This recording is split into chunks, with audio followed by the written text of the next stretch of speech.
video, we are going to complete our study of the connectives by learning about implications, including the converse, inverse, and contrapositive of the implication.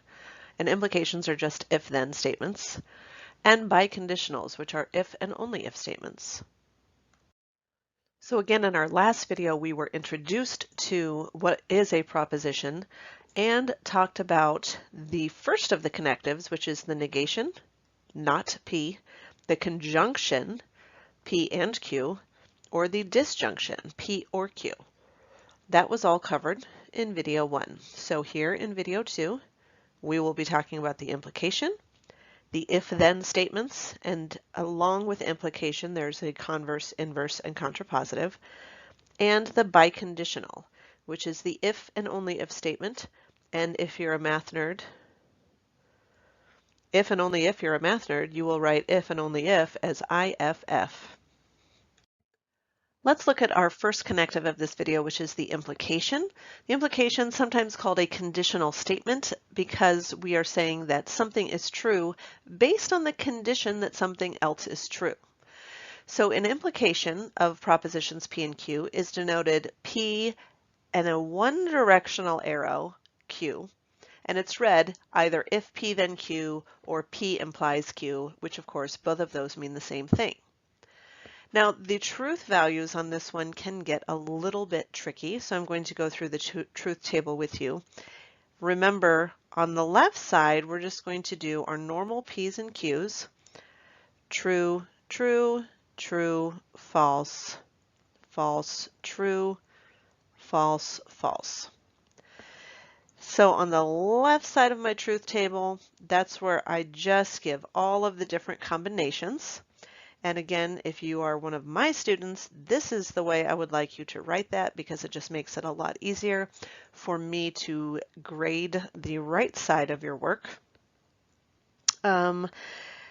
So this is where it can get a little bit tricky, because now I'm trying to find the truth table for the implication P implies Q, or if P then Q. Now, part of this is very easy. We're saying that if P is true, then we would expect Q to also be true. And if that's the case, then my truth statement is true. So here on my first row, P is true and Q is true. That is what I expect. So that's true. So looking at it in terms of, say, a scenario, if P denotes that it's a holiday and Q denotes the store is closed, and I would expect that if it is a holiday, then the store is closed, and both of those things are true, it's a holiday and the store is closed, that is what I expect. It is true.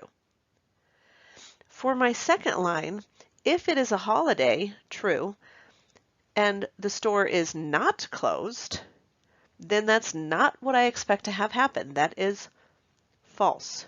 So again, what I'm looking for here is if P is true, then Q must also be true in order for my implication to be true. Now, I'm going to skip over that third one for just a second and go to the fourth one. If P is false, and we're saying P denotes it's a holiday, so I'm saying it is a holiday, and Q is false, where Q says the store is closed. So I'm saying if it is not a holiday, the store is not closed. That is what I would expect. That is true. The issue comes from this line right here. This truth value is actually true, and that one's a hard one to get your mind around. So this one's saying it is not a holiday, and yet the store is closed. Now, keep in mind that this is a one-directional implication. It doesn't say anything about whether or not P is true based on Q. And so if we find that P is in fact false, then basically what we're saying is our implication isn't valid. Our implication doesn't say anything about Q. So if the hypothesis P of our implication is false, then it doesn't tell us anything at all about the conclusion Q. So essentially, if your hypothesis is false, as it is in my bottom two, then the truth value of an implication, no matter what Q is going to be true. Let's talk now about the converse, inverse, and contrapositive. These are just three more conditional statements, so they're still implications, that we can construct using our original implication, if P then Q. And essentially what we're going to do is we're either going to negate your propositions or switch the order or possibly both. So let's take a look. The converse of if P then Q is if Q then P. So the converse is just that we're going to switch the order. The inverse is going to be the exact statement that I had, but I'm going to negate both. So if not P, then not Q. And the contrapositive is going to be switch and negate. So the whole ball of wax, switch and negate. So let's take a look at an example, because this is the type of question that you will get. And I threw in a little extra kick here. And the extra kick is, notice I've given you a statement that is not written in if-then form. And so it's much easier for us, and I suggest that you do this, is to write the statement in if-then form first so that it makes sense, and then from there it's very easy to write the converse, inverse, and contrapositive. So let's get started. If it is raining is a sufficient condition for me not going to town. So that's kind of a wonky way to say, if it is raining, then I won't go to town.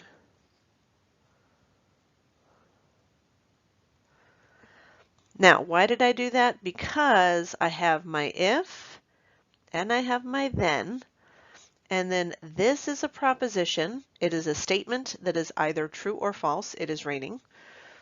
And I won't go to town, also a proposition that is either true or false. So I'm going to call this P, and I'm going to call this Q. If P, then Q. P implies Q.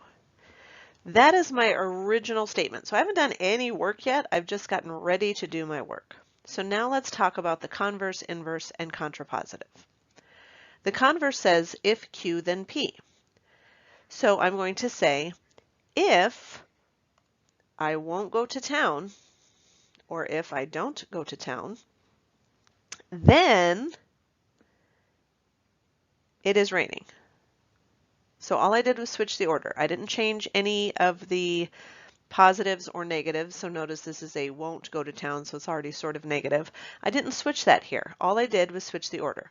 So if I don't go to town, then it is not raining.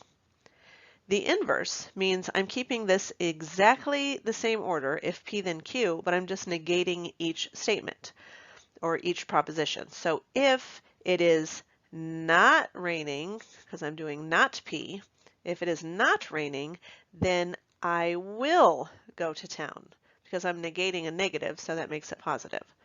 So if it is not raining, then I will go to town. And then the contrapositive is if not Q, then not P. So if I go to town, so I'm negating not going to town. If I go to town, then it is not raining. Now, one thing I want to point out, and the reason I put this star right here next to contrapositive, is the contrapositive will always have the same truth value as if P then Q. It's the only one that for sure will have the same truth values as if P then Q. Here's a question for us to try together. And again, I chose this one specifically because I have not given you the implication written in if-then form. So the implication I've given you is Professor B, that's me, Professor B is happy when you complete your homework. So a lot of students make the mistake of trying to write the converse, inverse, and contrapositive without first writing it in if-then form, and I would encourage you to not do it that way. Please write it in if-then form first so that it is very clear. Otherwise, it can get a little bit tricky with the language. So reading this sentence, it says Professor B is happy when you complete your homework. That means Professor B is happy only when your homework is completed, right? So if your homework is completed,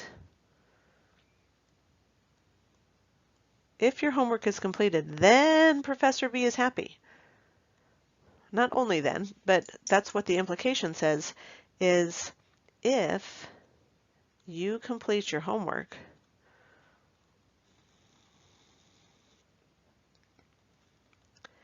then Professor B is happy. So that is my correct implication. If P, then Q. If you complete your homework, then Professor B is happy. Now, once you do that, then it makes it pretty easy for us to go ahead and find the converse, inverse, and contrapositive. So the converse, if Q, then P. If Professor B is happy, then you completed your homework. The inverse, if not P, then not Q. If you did not complete your homework, then Professor B is not happy. So the original statement just negated. Contrapositive is switching the order and negating. Professor B is not happy. If Professor B is not happy, then you did not complete your homework. So hopefully you did well on that. Again, it all stems from being able to write your initial implication in the proper form. That brings us to the biconditional. And a biconditional is also a conditional statement like an implication, but bi, of course, implies to. So this is actually just a two-directional implication. And it is denoted with the double-sided arrow and read P if and only if Q. And what that tells us is that for the biconditional to be true, both propositions must share the same truth value. So we're going to create a truth value or truth table just as we have in the same way that we have before. So we have P and Q, and again the left side is just going to be all of the different possibilities. So that's true, true, true, false, false, true, false, false. On the right side is where we're going to do whatever our conditional or connective statement is, and in this case that's just going to be P if and only if Q. Now the only way for P if and only if Q to be true is if they share the same truth value. So we can see here we have true, true, so my biconditional is true. And here we have false, false, which means my biconditional is true. Both of those instances, the truth values for P and Q are the same. If you'll notice, the other two, true, false, those are not the same, so my biconditional is false, and false, true, so my biconditional is false. So we just talked about a biconditional, and I want to give you a little preview into our next video and what we're going to be doing. Our biconditional P if and only if Q can also be written as a compound proposition, and that's what we're going to be working on next, is being able to make a truth table for compound propositions. So we're going to talk about basically how to construct this. But for now, I've already sort of put it together, and I want to talk about basically how to fill it out, right? So we already know this part of it, the part on the left. That's pretty easy to us at this point. We're writing all of the different combinations of truth values that could happen, and we only have two propositions, so we only need 2 to the second rows, and that of course is 4. So we have true, true, true, false, false, true, false, false. Sometimes I can't talk and write at the same time. Now, to this point, we've really just kind of had two parts to our truth table. The left-hand side, which is all of the different combinations, and then the right-hand side, which was everything else. And these are going to start to get a little bit more complicated. And so now I kind of have three parts. So I lied to you before when I said there were two parts. The middle part is going to be to find all of the parts that make up the compound propositions. And then the very last part, especially when we're looking for equivalencies, and that's what this is saying, is that P, if and only if Q, is equivalent to the, and again we're looking at the and, we're looking at if P then Q and if Q then P. So we're saying that those two things are equivalent. And so that's what's going to happen now is we're actually going to have three sections to our truth table. So in the middle, I'm looking at the parts that make up if P then Q and if Q then P. So if P then Q is, if P is true, then Q must be true. So that's a true. And then of course this one would be false because P is true, therefore we would expect Q to be true, and it's not. And remember, this is that tricky one. When P is false, then the implication sort of goes out the window and our results are true and true.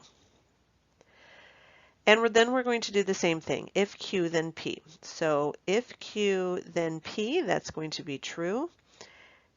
Q is false, and if Q is false, then our implication is true. This one is true to false, so if Q is true and then P is false, that's going to be our false one. And then false, false would be true, because again, if the hypothesis is true, then the implication is true.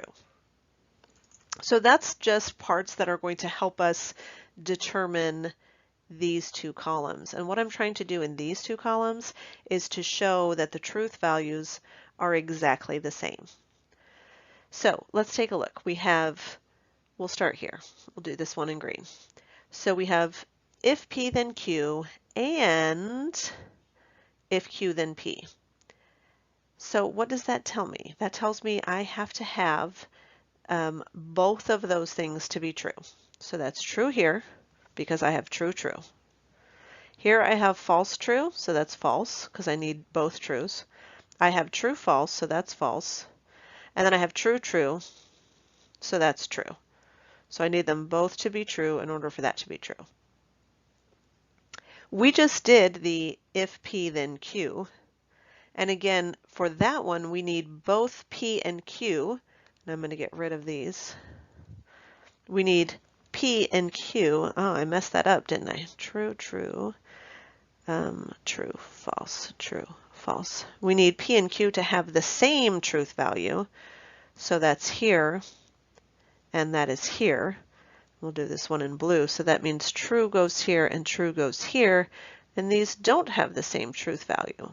So as we can see, these two columns have the same truth value. So we have shown, and again, that's not a proof, it's not a mathematical proof, but it's a way to show that two compound propositions are in fact equivalent to one another. Now that we've covered all of the basics, we've covered propositions and connectives and compound propositions, now we're going to look at constructing a truth table, so being able to come up with the table like what I showed you in the last example.